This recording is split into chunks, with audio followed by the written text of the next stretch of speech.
మెదక్ జిల్లా రామాయంపేట మండల కేంద్రంలోని సాంఘిక సంక్షేమ బాలికల వసతి గృహం అద్మానంగా మారింది. హాస్టల్ భవనంలో సుమారు 160 మంది విద్యార్థినులు బస చేస్తున్నారు. కాగా గత 3 రోజులుగా కురుస్తున్న భారీ వర్షాలతో పైకప్పు నుంచి నీరు కారుతుండడంతో 4 రూములలో విద్యార్థులు తీవ్ర ఇబ్బందులు ఎదుర్కొంటున్నారు. తమ దుస్తులు, బట్టలు, పుస్తకాలు నీటిలో తడిసిపోయాయని ఆవేదన వ్యక్తం చేశారు. 1990 సంవత్సరంలో నిర్మించిన భవనం కావడం వల్ల శిథిలా వ్యవస్థకు చేరి పైకప్పు నుంచి నీరు కారుతుందని ప్రభుత్వం వెంటనే స్పందించి బాలికల హాస్టల్ వసతి గృహం నూతన భవనం నిర్మించాలని విద్యార్థులు కోరుతున్నారు.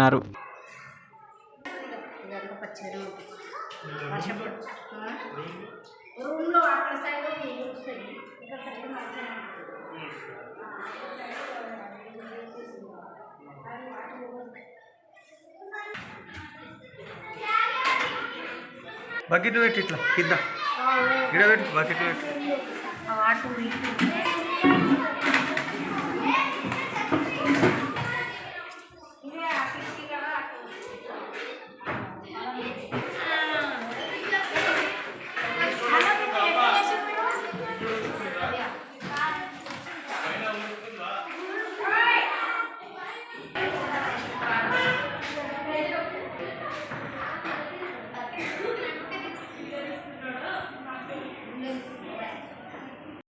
పేరు సంతోష. నేను 10th క్లాస్ చదువుతున్నాను. మా హాస్టల్ వర్షం పడ్డప్పుడల్లా చాలా ఉరుస్తుంది, మొత్తం తేమొస్తుంది హాస్టల్ మొత్తం. బయట గ్రౌండ్లో కూడా మస్తు వాటర్ నిండుతున్నాయి. మాకు తినడానికి కూడా చాలా ఇబ్బంది అవుతుంది. డైనింగ్ హాల్ కూడా పెచ్చలు మీద నుంచి రాలుతున్నాయి.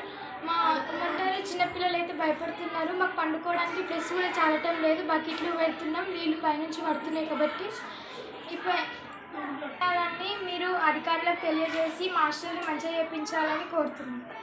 ఎం పవిత్ర. నేను 8వ తరగతి చదువుతున్నాను. వర్షం పడ్డప్పుడల్లా మాకు భయం అవుతుంది. మా రూమ్లన్నీ ఉరుస్తున్నాయి. మేము పడుకునేటప్పుడు బకెట్లు పెట్టి పడుకుంటున్నాము. వర్షం పడ్డప్పుడల్లా మాకు భయం అవుతుంది. డైనింగ్ హాల్ కూడా ఉరుస్తుంది. ఎప్పుడు గూలేది తెలియదు. ఎప్పుడు గూలుతా అన్న భయమా ఉంటుంది. చల్ల కూడా వస్తుంది. మొత్తం వర్షం పడిన నీళ్ళన్నీ హాస్టల్ లోపలికి వస్తున్నాయి. వీకెండ్స్ పెచ్చులు రాలుతున్నాయి, వర్షం నీళ్ళు కూడా కారుతున్నాయి. అందుకోసం దృష్టి పెట్టి బకెట్లు పెట్టి పడుకుంటున్నాము. అందుకు అధికారులు పట్టుకోవాలని కోరుతున్నాను. రజిత. నేను 9వ తరగతి చదువుతున్నాను. మా హాస్టల్లో వాటర్ రావడం వల్ల రూమ్ మొత్తం కురుస్తున్నాయి. పండుకోవడానికి కూడా ఇబ్బంది అవుతుంది.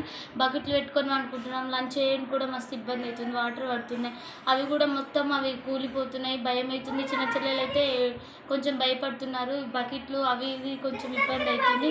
అందుకోసం పడుకోవడం కూడా ఇబ్బంది అవుతుంది. రూమ్లలో చల్లగా ఉంది. గోడలకు కూడా పదన విధన అంతా అంటుకుంటుంది. డైనింగ్ హాల్లో మొత్తం ఇదవుతుంది. కూర్చొని లంచ్ చేయడానికి కూడా ఇబ్బంది అవుతుంది. అందుకోసం దృష్టి పెట్టి మా హాస్టల్ కొంచెం మంచిగా అయిపోయాలని కోరుకుంటున్నాను. మరిన్ని అప్డేట్స్ కోసం మా ఛానల్ని సబ్స్క్రైబ్ చేయండి.